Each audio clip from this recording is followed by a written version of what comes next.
Morning, everybody. Well, I wanted to show you this. This was a snapshot taken the other day and is currently sitting at the top of Reddit, pointing out Justin Trudeau's failed Christmas message, right? This is by any measure a failed Christmas message. Yesterday, it was at 8.3 when I looked at it.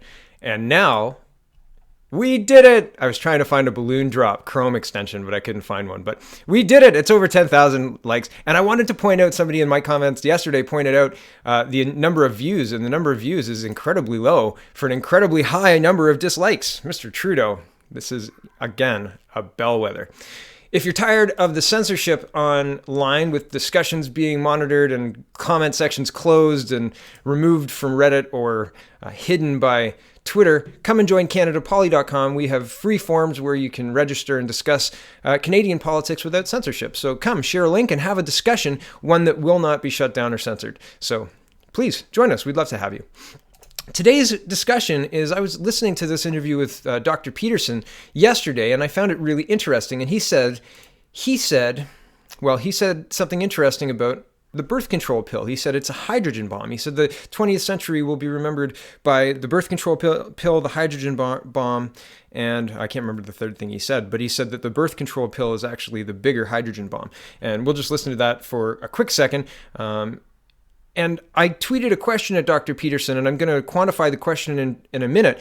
But we're talking about birth rates here. We're talking about birth control, and we're going to talk about birth tourism. So that means bringing a pregnant woman to Canada for the specific purpose of having a baby. And it's way, way more prevalent than you think and totally legal. So that's the other part of this video. So on one side, birth control, on the other, births. Okay, Dr. Peterson, take it away.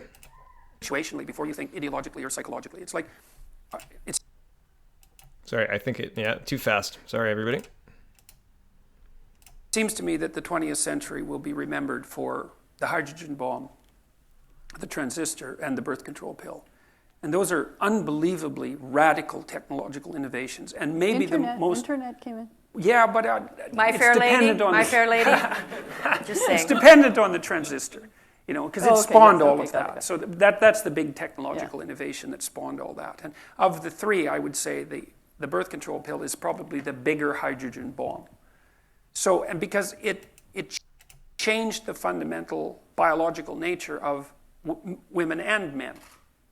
And because it gave women, for the first time in biological history, the option of choosing their reproductive status. Yeah. And so I'm just going to leave it there. And there's a lot of conversation. And this was a really good interview. You should watch it. The link is in the description. I got it from the Jordan Peterson podcast. I listened to that. And so I listened to it while I was washing dishes yesterday. So I did a video recently about Canada's inability to replace ourselves. Our birth rate is very low. And I wanted to show you because it informs the question. But in 1926, before the Great Depression, our birth rate, our number of births per woman, was 3.36. So between 3 and 4 from 1926 until the Great Depression. During the Great Depression, the 1930s, the low was 2.64, and that was in 1937. So right in the depth of the Great Depression, just before the Second World War really started, right?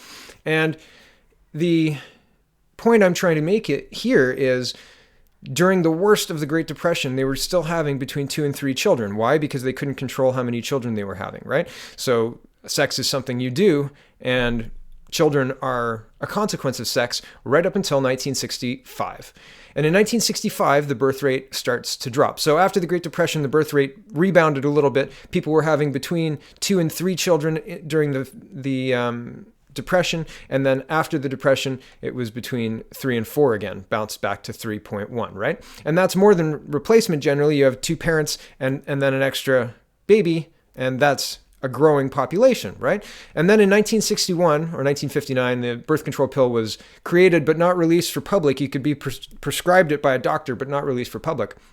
In Canada, that was in 1965. So in the United States, it was released for the public's use. And then in 1965, it was released in Canada. And we can see that right away. The birth rate plummets in 1965 from 3.16 in 1965 to 2.83 in 1966. And then in 1972, it hits 1.97. In 1975, 1.83, and it never recovers. never recovers. We're still at between 1.5 and 1.6 right now. And you can look at this chart yourself. So this is our current birth rate. So I tweeted at Dr. Peterson. I said, Jordan Peterson, that's his Twitter handle, Dr. Peterson, birth rate before the Great Depression in Canada was 3.8 star, sometimes higher than 4. During the Great Depression, it was 2.64. It rebounded after to 3 point whatever until 1965. It has never climbed higher than 1.81 since. I oversimplified there for Twitter. Okay, you compare the pill to a nuclear weapon or a hydrogen bomb. What if its intent was genocide? Okay, so that is maybe a little out there, but that's something that I'd like Dr. Peterson's brain to think about for a minute, because what if? Because I can't imagine a situation where a society thrives when women value a career over family. And I've said this before in many of my videos, but career is wonderful in your 20s and 30s, but it doesn't grow up with you. It doesn't want to take care of you. I mean, it'll give you money, but it's not going to be there at your bedside if you get cancer or if you get sick, right? Some employees might, and some coworkers or something to that effect. But fundamentally, your career is not the same as a child. And women in our current climate are being sold this idea that career is the utmost important thing, the most important thing. And having children is actually a terrible thing. And so, I don't know. What if? Something I'd like Dr. Peterson to think about if he has time. And I know that he doesn't, but something to ponder.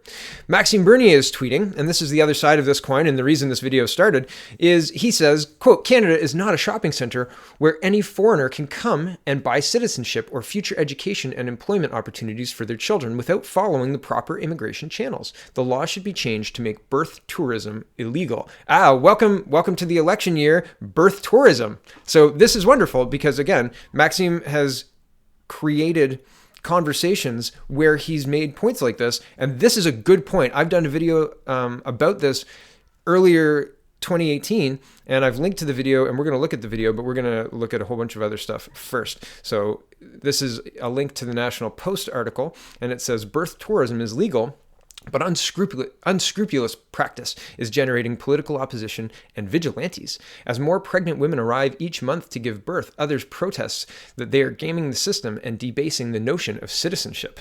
And when I saw this, I thought this was Angela Merkel. I was like, oh, I got the wrong article, but I didn't. Okay, back to the article. This was published January 2nd, 2019. So it says, Melody Bai arrived in Vancouver from China in the late stages of pregnancy with one goal, to give birth to a Canadian baby. Awaiting her was an elaborate ecosystem catering to pregnant women from China, including a spacious, quote, baby house, where she spent 4 months attended by a Mandarin-speaking housekeeper.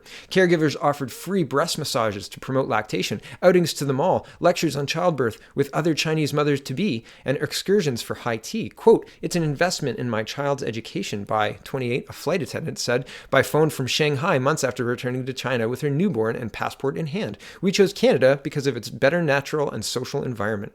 Bai is part of a growing phenomenon in Canada known as birth tourism, which is not only generating political opposition, but mobilizing self-appointed vigilantes determined to stop it.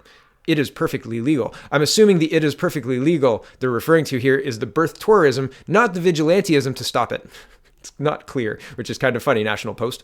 Okay, under the principle of just soil, the right of the soil, being born in this country confers automatic citizenship. But as more pregnant women arrive each month to give birth, some are protesting that they are gaming the system, testing the limits of tolerance, and debasing the notion of citizenship. In Richmond, a city where about 53% of the roughly 200,000 residents are ethnic Chinese, non-resident mothers account for 1 in 5 births at the Richmond Hospital, the largest number of non-resident births of any hospital in the country, according to a recent report. Birth tourism may be legal, but it is unethical and unscrupulous, said Joe P., a Liberal member of Parliament in Richmond, who brought a petition against the practice to Ottawa, where the immigration minister, Ahmed Hassan, said he would examine the issue. And I'm not going to read any more of the article. You can guess what Ahmed Hassan has done with it, because I certainly don't know. And here is a Wayback Machine recording archive of the Nigerian baby in Canada thread. So this was the subject of a video I did in 2018. And basically, I mean, it's pretty straightforward here. There's memes, there's instructions on how to have a baby in Canada if you're Nigerian. And it's totally, as the National Post pointed out, totally 100% legal.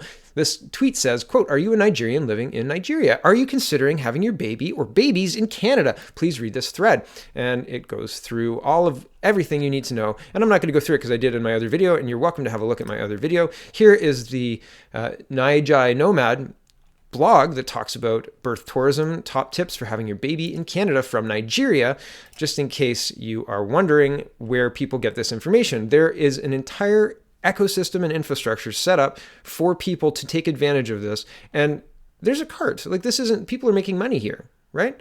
How much money are you making from exploiting Canada's laws? Because that's what's happening here. They're exploiting a loophole that Ahmed Hassan is aware of, and he's doing absolutely nothing to stop it. Here's my video on this subject from earlier, and it was published in September. So, interesting times that we live in. Our country is being invaded, and people are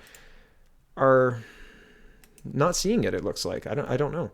So. Anyway, I would be very interested what Dr. Peterson has to say about the birth rate stuff. I'd be interested to hear what you think about the birth rate stuff. And have a wonderful day. I hope you enjoyed the show. Thanks for watching.